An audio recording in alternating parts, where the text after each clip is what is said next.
Hello guys, म चाहिँ जेटु ब्लगबाट सबैलाई वेलकम छ। जेटु ब्लगमा हामी चाहिँ अब भर्खरै यताउति काम भ्याएर यो ट्याक्क समीर भाइको घर हिँड्दैछन्।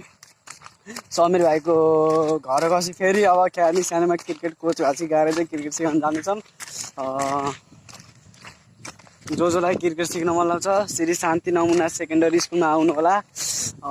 ड्रेसको पैसा लाग्छ और सबै फ्री।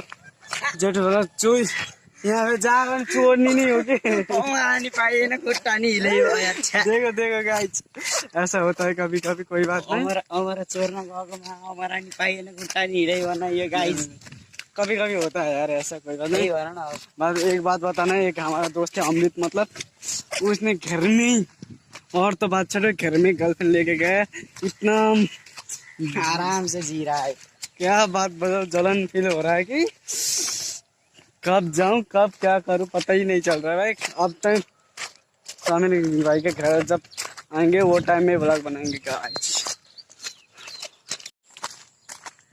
गाइस एउटा दोस्त हाम्रो चाहिँ यहाँ छन्। हाम्रो चाहिँ अब ठ्याक्क समीरको घर आउन लागेको छ।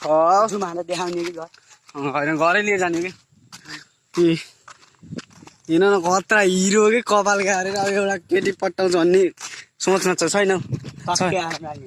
होइन कसैले रुचायो होइन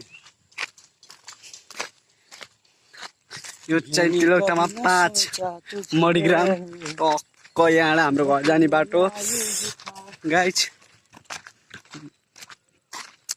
हाम्रो फर्स्ट टपर क्लास 9B को भन्ने सुनिएको छ। केही त गर्ला जस्तो त लाग्न, त्यही पनि हल्का गफ लगाइदिनु त भनेर। हाम्रो भविष्यको शान्तिको भलिबल प्लेयर भन्ने हुन्थ्यो र सोध्दैछु राष्ट्रपति रनिङ सेलमा लैजाउँ कि भनेर भलिबलमा, किनकि म रनर हो नि त। आइमा 10 run 10K runner of 10K भन्छ रनर भाइ। के भने यहाँ चाहिँ ट्याक्कै हाम्रो दोस्त आउँदैछन् के पुरानो सन्चै छौ। यो चाहिँ हाम्रो दोस्त भयो गाइस। अब चाहिँ ठ्याक्क समीरको घर गसिन्।